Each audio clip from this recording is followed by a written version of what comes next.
Please help me welcome Jacqueline.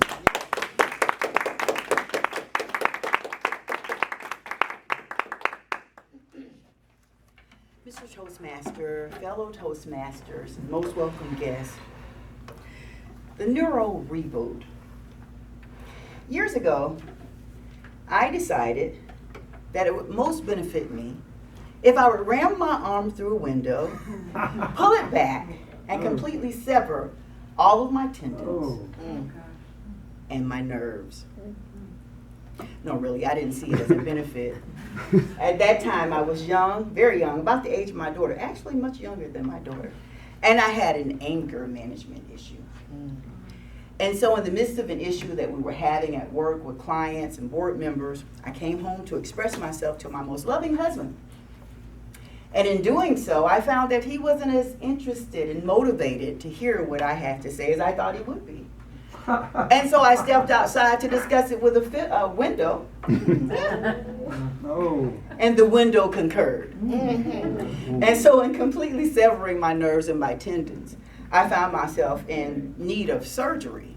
And I was taken to the local emergency room. Luckily, there was a person there who had heard about a very new surgery, very new to the area, so new until they had not had a subject to practice on. A wonderful neurosurgeon by the name of Dr. Jacobson had put a feeler out to all of the medical employees in the area that should they run across such a subject, that he would like to be the one to perform the surgery. So at the emergency room, they explained to me that they wouldn't be able to do the surgery, that the most they could do would be to sew me up, and in doing that, my arm would be lifeless and I would not be able to use it. He suggested that if I had insurance that I could try the hospital there, the Houston Clinic in Columbus, Georgia, and there was a neurosurgeon there that wanted to work on my arm, and so needless to say, that's exactly what I did. And after he completed the surgery, he spoke to my husband and I, and he explained that I would probably be about 90% disabled in this right hand that I can now use, and that I wouldn't be able to use it because there wasn't enough study about neurological refurbishing and refreshing. Which brings me to an understanding that I want to share with you today about being able to neurologically reboot our nervous system. It's understood that we have energy that we receive from our dendrites and from axons that energize our synapse, and they send messages to our spinal cord that then release nervous system issues that help us to cope with certain situations. I say issues because they literally send messages that will alert us as to things that are coming, as to things that we need to do to ward off certain circumstances and situations.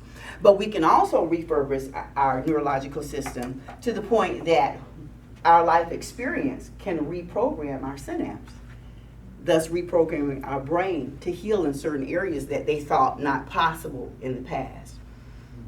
Recently, I was reading an article in our Toastmasters magazine, and it talked about emotional intelligence.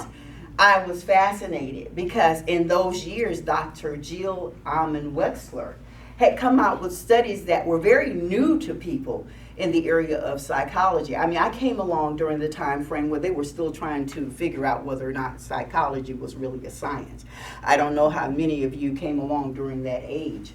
Now, of course, it's secondary or primary understanding that psychologically we can help ourselves neurologically, but then that was not understood. So I was fascinated to find this article that spoke to us as Toastmasters about emotional intelligence and how we as Toastmasters could help benefit our environment, thus teaching people how they could neurologically reboot. To be that person that could be in the midst of a negative connotation, a negative environment, and then redirect that negativism into a direction of a positive paradigm.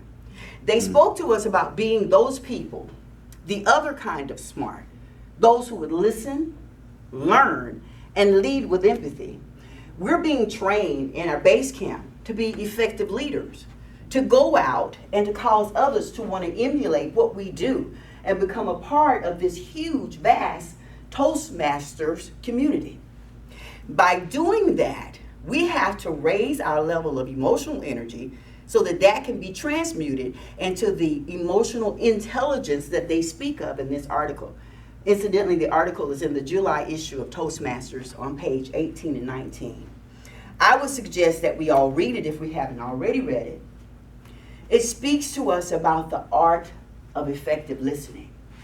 Talks to us about how to curate a curiosity that will cause us to actually listen in a way that we can effectively apply what it is that we hear. After all, isn't that what community is all about? As Toastmasters, we reboot each one of ourselves neurologically each week when we listen to these speeches. People come and they share a part of who they are. We then move our attention away from being self-absorbed into somebody else's culture, into other people's experience. And by doing that, we automatically become refreshed in our neurological system. And our nervous system begins to give us a different insight, a different perspective that we couldn't get from our own lives. I dare say, as Toastmasters, each week, as we come to the lectern, and we effectively share from our lives and from our experience and from our knowledge base, a speech effectively delivered, and we evaluate one another, we receive that information and then we apply it, we reboot ourselves neurologically without even making the effort. Now, I have studied other ways to effectively reboot our neurological system. One of them I'm really not very fond of. The art of activating the neurological receptors in our fingertips simply by shaking hands with another person. I wholeheartedly agree with our current president that the only good thing about shaking hands is not shaking hands. But I do it because it's something that we need to do. But if that were the only way to neurologically reboot, I'd be in trouble. I'd like to invite you to do what has been suggested in this article, to reboot ourselves neurologically, increase our emotional intelligence by listening, learning, and leading with empathy. Thank you.